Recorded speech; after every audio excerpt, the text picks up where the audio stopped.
Welcome back to another video. So in today's video, I'm battling a buddy of mine from Discord, and I decided to just bring in a team of reject mons. We decided to just have a fun battle, and I thought looking at his team, my best start would be the Grafii, just to see if I can try and start getting some toxics off and just whittling his mons down, since it really won't play too big of a significant role here. The main star that I want to get some a spotlight is the Sunflora. So I'm gonna go ahead and try and support this thing throughout the entire match, and it does put in some work. But anywho, so he's gonna go ahead and lead off with the Scarlet, and I do a incredibly noob move here and use Toxic with my Prankster, which, in case you didn't know, if you have Prankster, it gives priority to status moves, but you cannot use it on dark type Pokemon. They're immune to the Prankster ability. Really interesting that they are immune to it, but that's just how it is.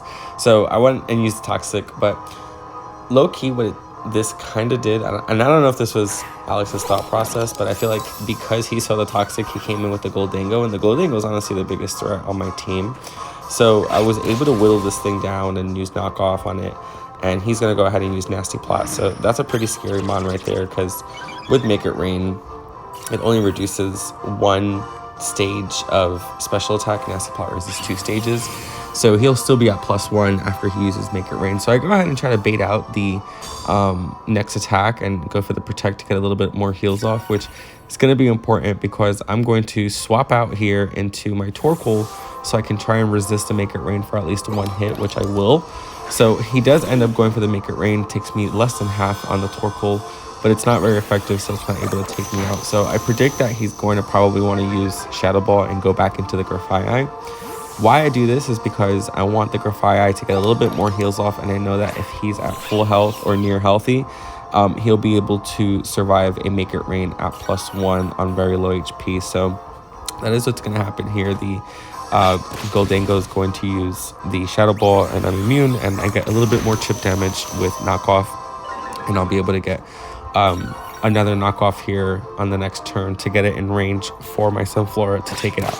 So at this point, I believe the sun has now been up for about 4 or 5 turns. So Sunflora is going to come in now and use Solar Beam, and Solar Beam in the sun goes through on 1 turn, doesn't need the charge turn, and she gets a Chlorophyll boost. So I don't have her running Solar Power just because she's already weak as is, and she can potentially survive 1 hit if it's not super effective or from a really strong mon that's not stab. So I tend to run the Chlorophyll so that she can outspeed, and she's running Choice Spec. So Solar Beam does hit pretty hard. Of course, that Goldango was in range, but you'll see here on the next one with the Mimikyu that's going to come in, it's going to take that thing out and tank a +2 Shadow Sneak. So my opponent's going to go ahead and use Source Dance here, and I'm going to go and stay, predicting that he's going to try and set up, which typically that's what Mimikyus do. They just set up since they have that free turn for Disguise.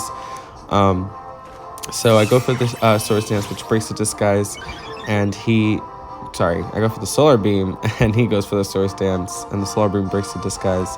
So I'm just going to go ahead and go for a Solar Beam again, because I know that I will outspeed with the sun up, with my Chlorophyll ability, and he's going to go for Shadow Sneak, which I do survive at 40 HP, and Solar Beam's going to take this thing out. So he comes in next with the Quaquaval, and I know that Quaquaval isn't faster than Sunflora using Chlorophyll, and I know that if he was to use Aqua Step or Aqua Jet, I should be able to survive, considering Sun reduces the damage of water attacks by 50%, and I resist water attacks already, so he won't be able to kill me. So I go for the Solar Beam, and it does take out the Quaquaval here, rather takes him down to Focus Sash.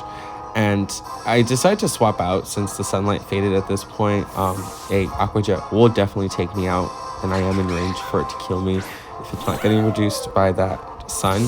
So I switch into the Elamomola, and my opponent does end up predicting that and going for Source Dance. Elamon was pretty tanky though. She has high HP, and I invested in both her defenses, special and physical.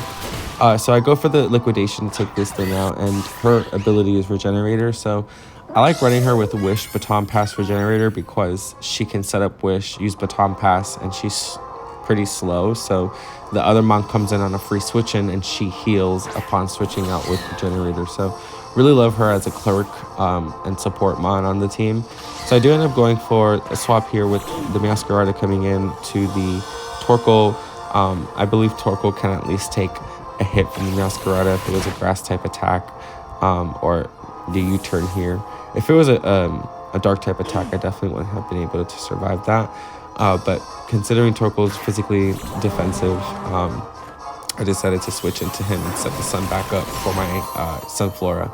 So I do end up surviving here, and I go for the Clear Smog thinking that he's going to use Torch Song, and he ends up using Terra Blast, but it doesn't end up taking me out, and I do go ahead and switch out because I predict that he's going to use Torch Song now to take me out into the blue duck, the gold duck.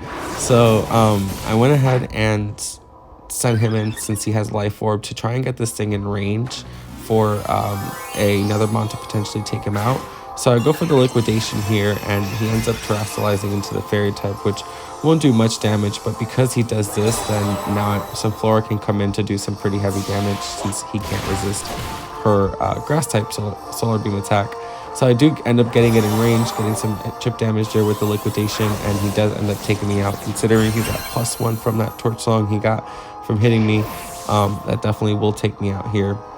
Now I get that free switch into David the Sunflora, and the reason I gave Sunflora this name is because it's like the sunflower seed brand. But anyway, so I do go ahead and go for a Solar Beam, and it does end up taking out the Skeledirge. Not before it uses Protect though, but Sunflora is doing some pretty good stuff here, and I love to see it. It's really exciting to see a Mon like Sunflora doing this heavy damage, but the Skeledirge does end up going down, and the next Mon, I think he only has Masquerada, a Glaceon, and can't remember the last Mon. I can't remember the third Mon that he has left at this point, but he does end up switching into the Masquerada. So since I'm locked in with choice specs, I don't know if this thing is carrying Sucker Punch, and he does end up going for the U-turn and predicting the swap there. So he's trying to gain momentum and pivoting quickly here. So my little Momola is again just pure support here, and he's going to go ahead and switch into the Glaceon. So I know that I can survive a Glaceon's attack. So I do go ahead and just use Wish here to try and get some heals up, and I live on 11, so that's fantastic. So at this point, I do go ahead and swap out from the Alomomola to get the Regenerator heals, and then I should be able to get a free switch into a Mon since I have the Wish there in the back end.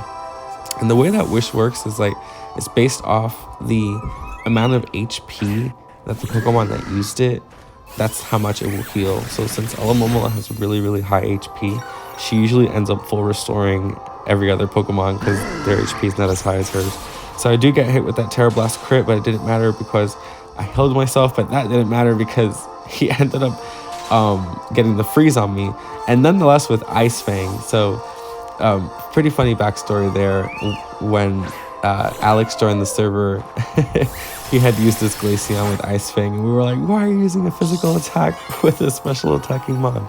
So he just runs it now just out of that memory, but it ended up going in his favor nonetheless and getting the freeze off on the Honchkrow. So my thought process here is, okay, let me go ahead and switch into the Alomomola because he's probably going to want to take it out now at this point and resist the damage, and go ahead and then switch back out so I can get additional heals on Alomomola so she can continue supporting the rest of the team.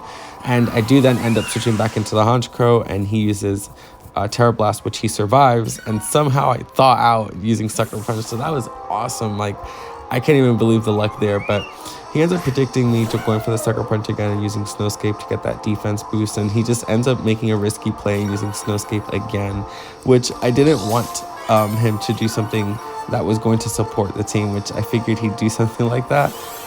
So I did switch out to the Alomomola so I can now start healing the rest of my party, go for the Wish, and I go for the Baton Pass here on this next turn after he attacks. Somehow, some way, he gets a lucky second freeze on this match. I don't know how. I can't even believe it, but He does end up hitting the Ice Beam with the Lucky Freeze, and I can't use my Baton Pass, and I end up healing myself. So this was honestly the probably the deciding factor of what lost me and cost me this match.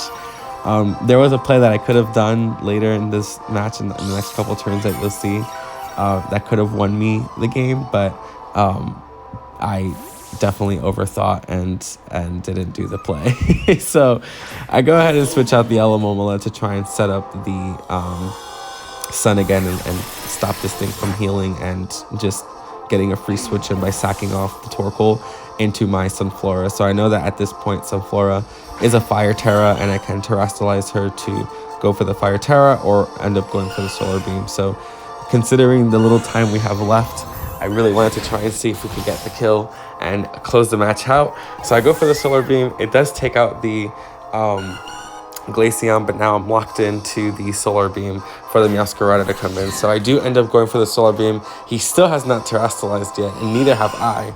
So he's saving his Terrastalize, and he ends up resisting the Solar Beam from here. So what I'm counting on at this point is, I know I'm going to die.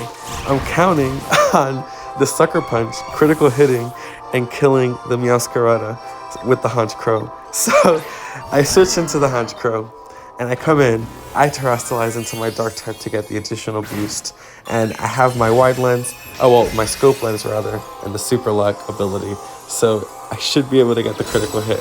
I end up going for the Sucker Punch on the Meowscarada. I get the critical hit, and it survives on 1 HP. And I end up dying from Play Rough, and that's GG's.